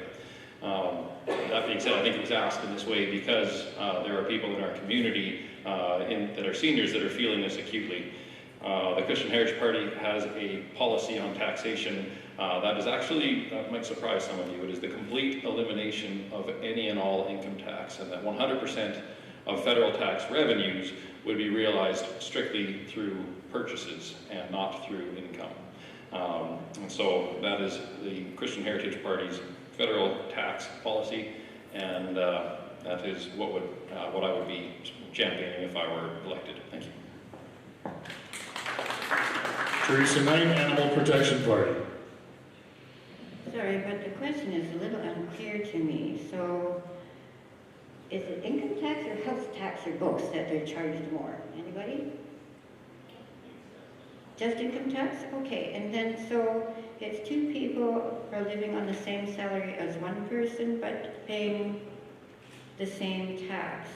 But I still think if two people are living on the same amount of money, maybe they deserve a break. So it actually seems fair to me. Brian Cameron, Liberal Party. So after the pandemic, there was no work in aviation. So I took a job working for a medical equipment company. And in doing that, I ended up going and helping seniors as well as veterans with their mobility aids. So I was exposed to a lot of veterans as well as seniors living alone and living with whatever extra hurdles they have in their life. And I met a number of people that weren't supported and weren't living in dignity. And that hurt my soul to see. And it is another one of the reasons why I am running today. A woman, I was dropping boxes off at a friend's house the other day because he was moving. And I talked to a woman outside, and she was living on her own. She was living in a building that was supposed to be no more than 30% of her income. And she was paying over 100% of her income just to put a roof over her head. And I think that is unacceptable. We need more support for our seniors. We need to make things more affordable. And part of that, part of the Liberal platform is the newly announced Canada Builds Homes, which is a $10 billion plan to build 500,000 new homes across Canada. And $2 billion of that 10 is allocated to students and seniors.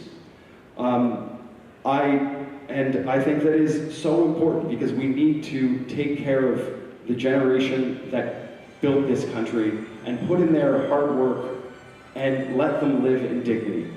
They need to have the support systems, and if elected, I will go to Ottawa and I will fight to make things more affordable for the senior population and everyone else here in the riding. Thank you. Chris Martin's Green Party.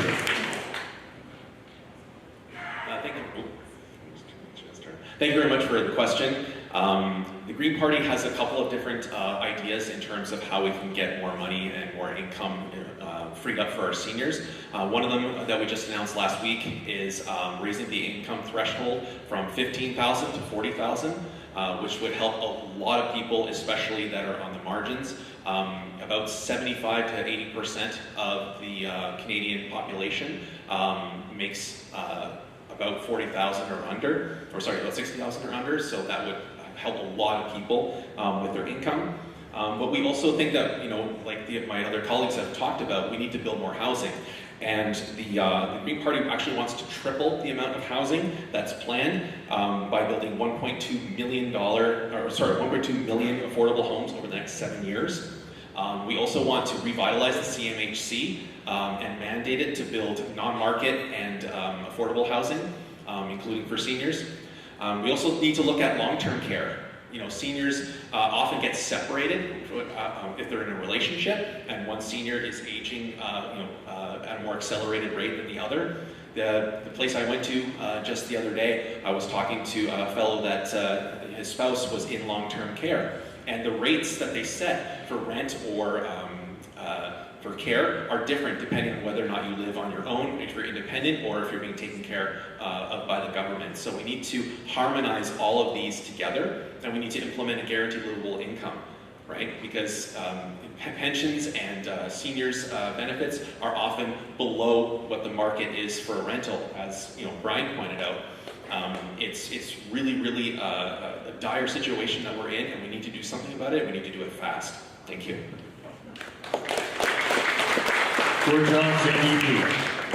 Yeah, so I think that the question is an excellent question, because we know that couples, when you look at a senior and their income, they're about, if you're a single senior, your costs are about 2/3 of what a couple is. And about over 30% of single women seniors are living in poverty. That's unacceptable in our country. What we propose to do is to actually give a 30% tax deduction for single seniors. So they would get 30% tax deduction off their income that would be taxable. So that would be one to start. The Liberals put forward an increase on the OAS, as you recall, but they only applied it to those that are over 75 years old.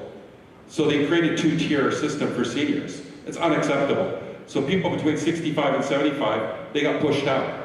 They didn't get the increase. Totally unacceptable. We've talked about and what we want and what the NDP is pushing for. You've heard us talk about a guaranteed livable income. Well, we need to start with seniors. We need to start with people living with disabilities, like bare minimum. Nobody should be living in poverty. That's contributed to our society.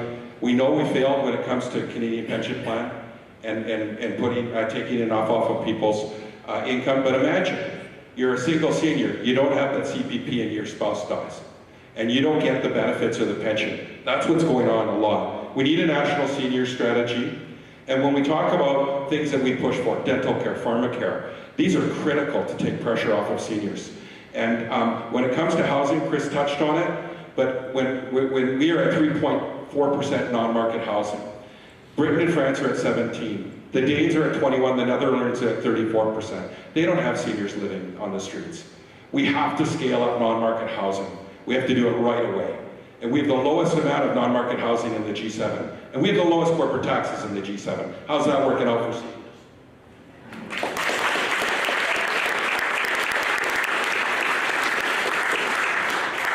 Thank you, and that brings us to our final question of the evening. How can you prevent businesses from abusing the temporary foreign worker program by using it to replace local Canadians, local workers with cheaper foreign labor? How can you prevent businesses from abusing the temporary foreign worker program by using it to replace local workers with cheap labor? And first up with us is Jesse Musial, Christian Heritage Party.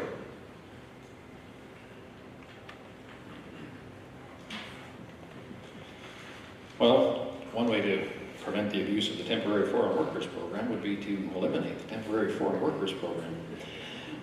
We wouldn't have the program, we wouldn't have the abuses. That being said, I do know that the temporary foreign worker program has been extremely beneficial to many businesses that would otherwise have a great difficulty in staffing their operations. I believe it was right here in Port Alberni that a local company in the last 6 to 12 months was found to have kept a large number of temporary foreign workers in very much inadequate housing, and I feel very strongly that that is a significant abuse of that program. As long as that program is operational, I do think that we need better controls in place, better opportunity for those temporary foreign workers to report in a way that does not go through their employer, the conditions in which they are working, and to keep employers held accountable. That being said, that I do think that we have opportunity to encourage our young people to get into the workforce, and I think that limiting temporary foreign workers is a good way to ensure that our own citizens have an adequate opportunity for those jobs. Thank you. Teresa Knight, Animal Protection Party.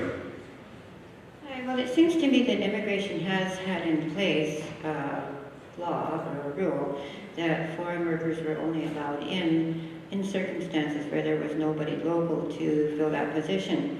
And if that is the case, I think that's fine. So let people that are local or whoever wants the job have the job first. Only allow foreign workers to come in if and when there is a vacancy that nobody can fill here. I do think foreign workers are probably necessary at harvest times and whatnot. Brian Campbell, Liberal Party. I believe we need to put programs in place to make sure that no Canadian has applied for the job first, and whatever for the job that this foreign worker is looking to take, and make sure that we allot time for that business to find a Canadian worker.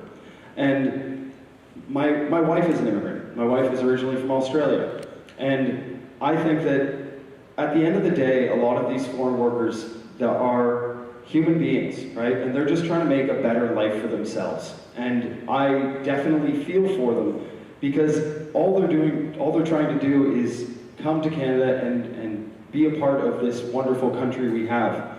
And what we're doing with just bringing people over and then putting them into jobs and not supporting them correctly is giving them not the correct life. And we're also hurting our Canadian workers by doing so. So there's no winners in that situation. So we do need to put programs in place to make sure that those jobs first go to Canadians, and if there isn't any Canadian stepping up to the plate and going for that job, then we can open the discussion about bringing in foreign workers to fill those positions. Thank you. Chris Markovich, Green Party. Thank you very much for the question. I think I'm just going to come out and say it because this is a problem with just about everything that we've talked about so far tonight. We need to dismantle capitalism. That's really where it boils down to. Because we are always chasing the most money for the lowest amount of cost. And it doesn't matter what the cost is to the human life, or to animal life, or to plant life around us. And we've proven it time and again with trade deals like FIPA that we got locked into by the Harper government. For about 30 years, I believe it is, we're locked into this with provisions like the investor-state dispute solutions. And foreign governments, or foreign companies rather, can sue our government if we enact environmental laws that affect their bottom line. So temporary foreign workers program is part and parcel with that. And so until we really take a hard look at how we do business in Canada and around the world, that we're not going to be able to get rid of programs like this. And it's really unfortunate because the human cost is astronomical. You know, these programs are rife with abuse. People's passports are being taken, their rights, they have no rights when they come here. They're not citizens, they're not landed immigrants. A lot of them come in illegally or are, you know, shipped illegally, which is a horrible thing to think of. You know, no one benefits except large corporations that make a killing, quite literally in some cases, off of human misery. And temporary foreign workers program is part and parcel, and it's a symptom of a larger problem. Thank you.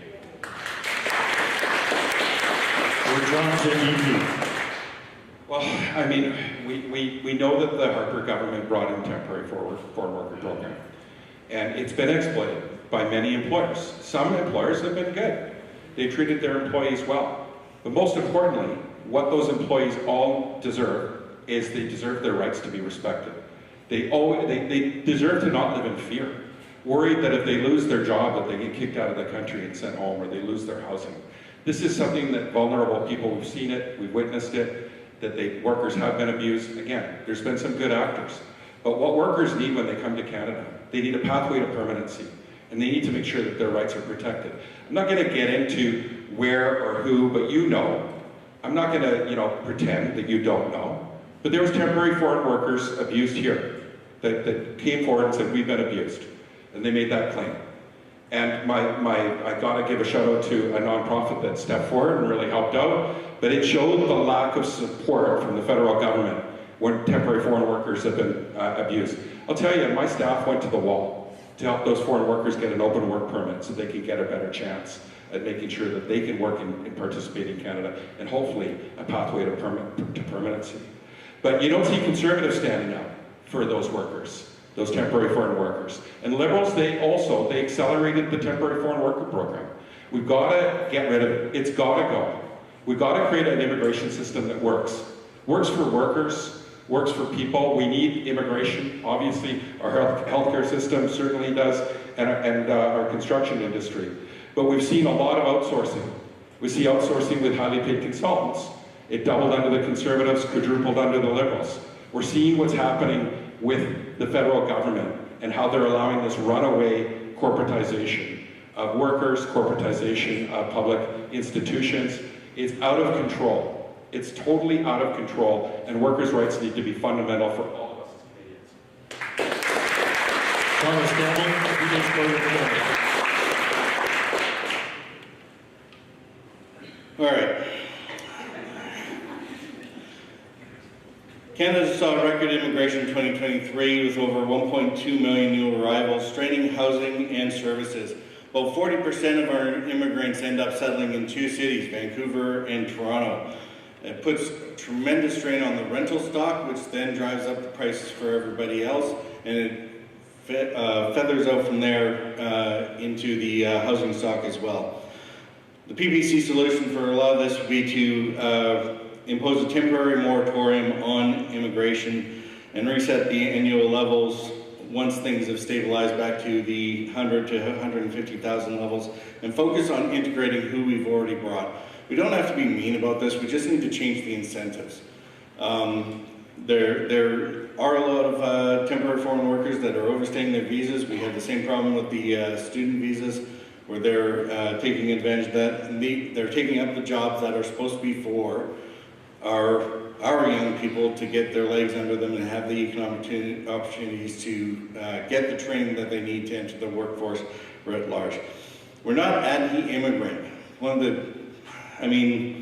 They are some of the best members of any society that they manage to integrate themselves into, including ours. One of my first boss was a Chinese lady who came over in the late 60s with $100 to her name, 18 years old, you know, no background and everything. And I met up with her coming into Y2K. She was, basically running a small team of programmers at the city of Calgary, entirely self-made on that.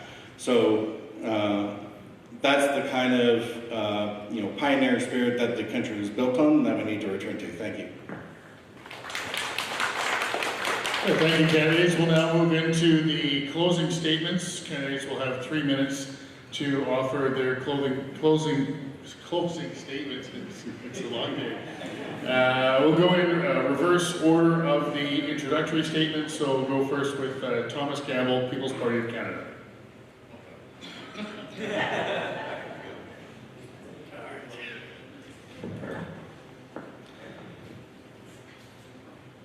All right. Every legacy party is going to promise you the world. They pay for it with borrowed money, high taxes, or printing dollars. All of it is inflationary, and it's one of the reasons that you're poor, more overworked, and more tightly controlled than ever. It is time for reform. A couple things to keep in mind. My North Star is more freedom for you and to minimize government interference. Any decision I would make on policy, I pass through that filter. There's a quote by Tom Sowell goes around every now and then I want to throw out there. How much is your fair share of what somebody else has earned? And what is their fair share of what you have earned? One of the things I'd like to see is for people to start voting differently, vote with your values or vote for the future, and instead of on your own immediate desires, which is what the legacy parties tend to play to. So consider this as a thought experiment. It doesn't have any actual numbers behind it, but think about it as a thought experiment of how you would vote. If a $100 handout of a program presented to you tonight meant that $1,000 a month of income for your children had to be sacrificed for the rest of their working lives, would you vote differently?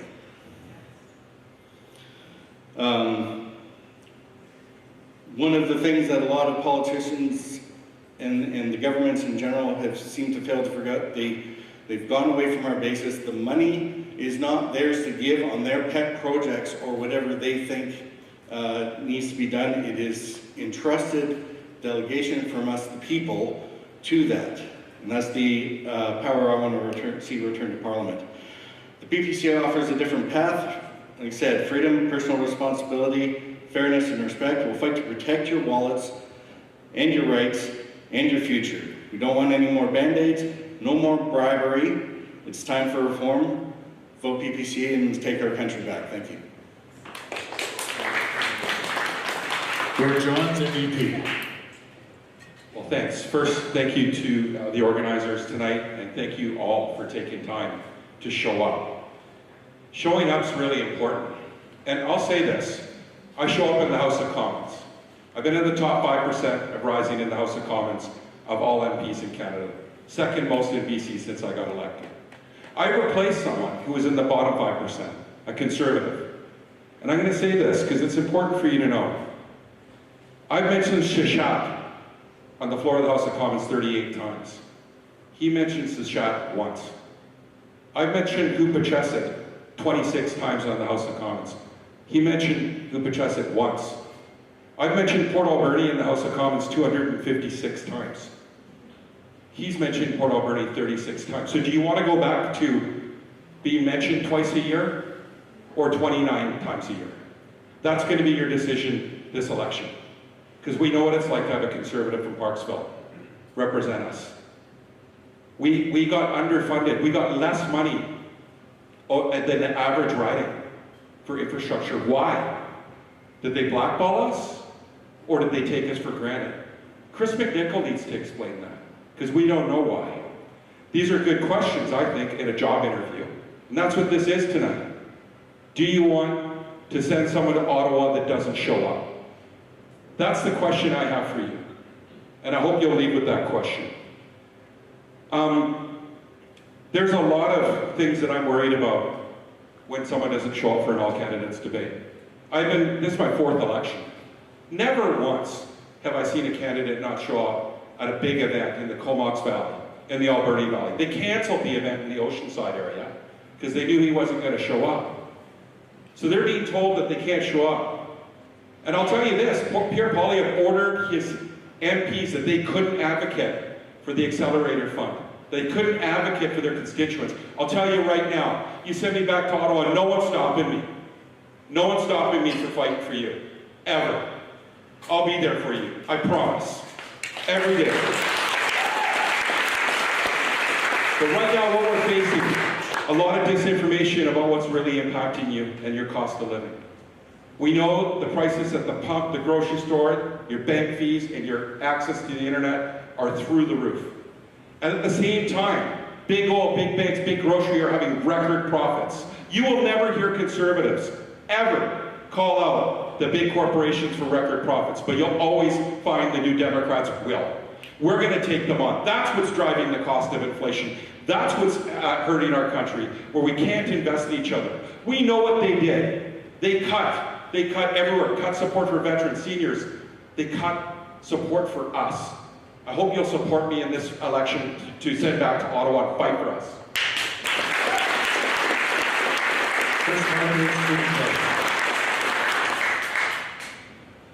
I just want to take a second to thank Jolene Dick from the Chamber of Commerce, as well as everyone present here from the media, the Peak 93.3, David, and the Scoop from Alberni, as well as thank all of you for showing up tonight. It's a fantastic turnout, and I'm really, really heartened by what I'm seeing here tonight, what I'm hearing from everyone, and the responses to all the questions that we've been asked. And so I want to thank you for showing up. This election is about much more than Trump, taxes, or even tariffs. Our national identity is at stake, and our personal freedoms, as well as our sovereignty as Canadians, is under threat. When you go home tonight, I want you to think about the people in the United States that right now are being detained by ICE officials, simply for speaking out against atrocities that are happening in another place in the world, or for speaking out against atrocities that are happening at home. They don't get to go home to their families. They're in immigration or detention facilities right now. Some of them have been there for months. Some of them don't get access to food or water. That's what's coming here. Project 2025 is not a mirage. It is a very real and present danger, and it's going to have a real impact on our life unless we do something about it. So I want you to vote with your conscience and vote with your values. I want you to tell all of your neighbors and your families that this election is important and you need to get out and vote. That is the message I want to leave you with tonight, and we must all govern ourselves accordingly. Thank you.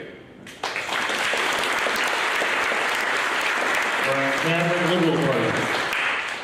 So I'd like to thank the organizers, I'd like to thank all the candidates here, and I'd like to thank all of you for showing up. Yesterday, when I was at that senior center, I asked Chris McNichol, am I going to see you tomorrow? Are you going to come to the all candidates meeting? His response was, I might be busy. That's how much he cares about the people in this riding. Now, this is a change election, and we need our representative working with the governing party. And I'm from Ottawa. I know the climate there. Mark Carney lowered rates during the recession, when every other G7 nation increased the rates, and it resulted in a soft landing for the Canadian economy. And every other G7 nation followed suit and followed his leadership. I have the full support of Prime Minister Carney after speaking with him one-on-one last week. And the world needs less division. It's not a Canadian trait. We're stronger together, and we need to work together regardless of differences. This is a really important election, and as I mentioned, I biked across Canada. When I got to the easternmost point in North America, I made it to Cape Spear. I ended up going into a little pub, and I met a woman named Linda Henneberry. She, back in April in 1980, she was in an abusive relationship, had $10 to her name, and took herself for a walk along the St. John's Harbor. She saw a one-legged man dipping his foot in the ocean, and she walked up and asked him, "What are you doing?" And he introduced himself as Terry Fox, and he was about to run across Canada for cancer. She gave him her very last $10 to her name. And just like the dark days Linda was facing 45 years ago, we as Canadians are facing similar dark days. And just like 45 years ago, we had Terry Fox to unite Canada, today we have Mark Carney. And he will unite Canada, protect our country from outside pressures, and it's a clear choice between Pierre Poilievre and Mark Carney. And who do you want? The person who helped ease the recession after such a dramatic time, or someone whose only platform is to attack, which isn't a Canadian trait? And if elected, I will stand by Mark Carney and more importantly, stand up for the people of Courtenay, Alberni. And I feel as though I don't need to reiterate this because you're all obviously quite interested in politics, but don't forget to vote on the 28th if you haven't already cast your ballot, and encourage your friends and family members to get out and vote, because this is quite possibly the most important election of our lifetime. Thank you for taking the time to come out here and listen to all your candidates. Thank you. Teresa Knight, Animal Protection Party. I'm going to start with a quote from Albert Einstein. He says, "Our task must be to free ourselves from our self-imposed prison by widening our circle of compassion to embrace all living creatures and to the whole of nature in its beauty." And I couldn't agree more. I hope that when it comes time to vote this time around, you don't just vote on your own personal interests, but also consider the interests of the other inhabitants of the planet and vote with compassion for them. If we do move towards a more plant-based society, it will, number one, be way cheaper for your grocery bill, because I eat without meat and it just doesn't cost very much. I save a lot of money. Secondly, it relieves suffering of animals. And thirdly, it's way, way better for the planet, because animal agriculture contributes to a lot of the environmental degradation that is going on now. You have to realize that since I was in my teens, the population of the world has more than doubled. There are a lot of people competing for resources, and we have to start a path that goes backwards from growth towards some kind of a stasis economy, whereas growth just can't be sustained over time, and our party believes in what's called donut economics, which is a bit hard to explain at this moment, but does not include endless growth.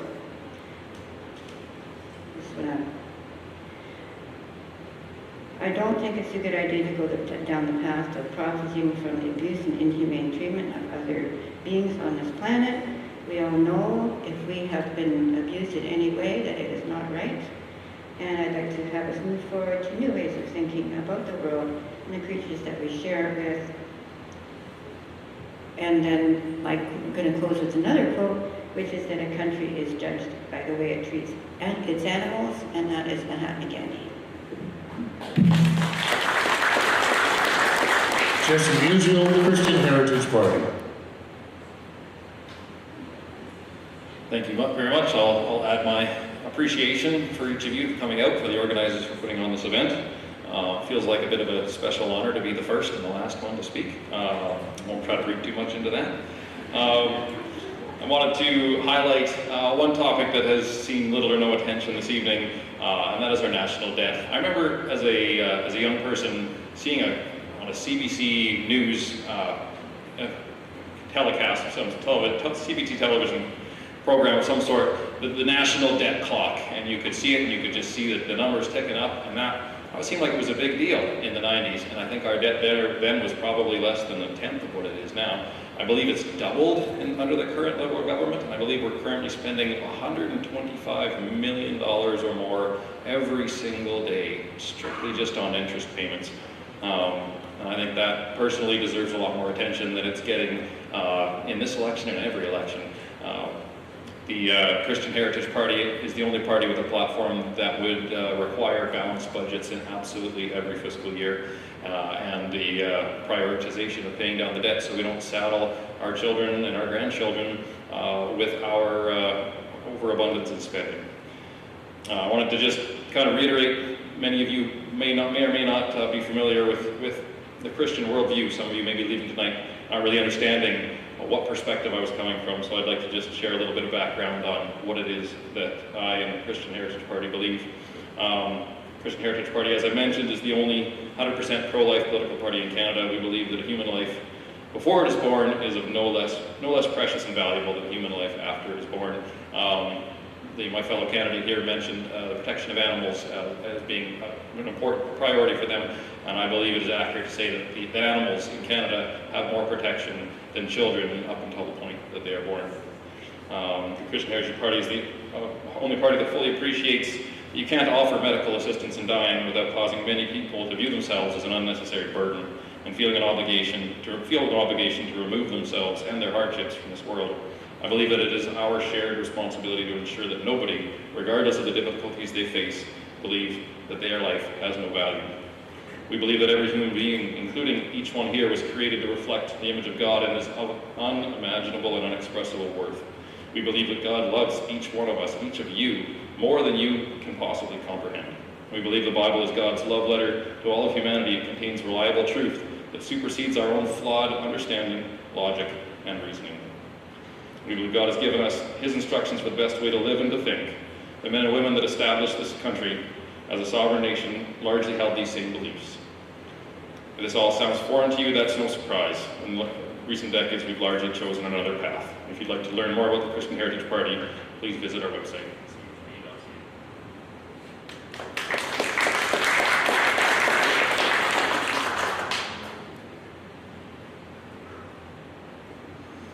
Okay, well, thank you, everybody. Thank you, candidates, for putting your name forward and being on the ballot for the federal election. We have some advanced voting days on the screen and election day. Just a huge thank you to our audience members, both in person and online. Thank you, UkiTube, Tofino and Ucluelet Chamber of Commerce, and the Teachers Union for sponsoring that portion of the event and making it more accessible. Thank you to my amazing team. Thank you to The Scoop. Thank you to our moderators. And thank you for citizens for being engaged. It is very brave to put your name forward, and I know that we only really had a chance to get through a handful of questions. That's just the way it goes, so we hope we did our best to inform everybody, and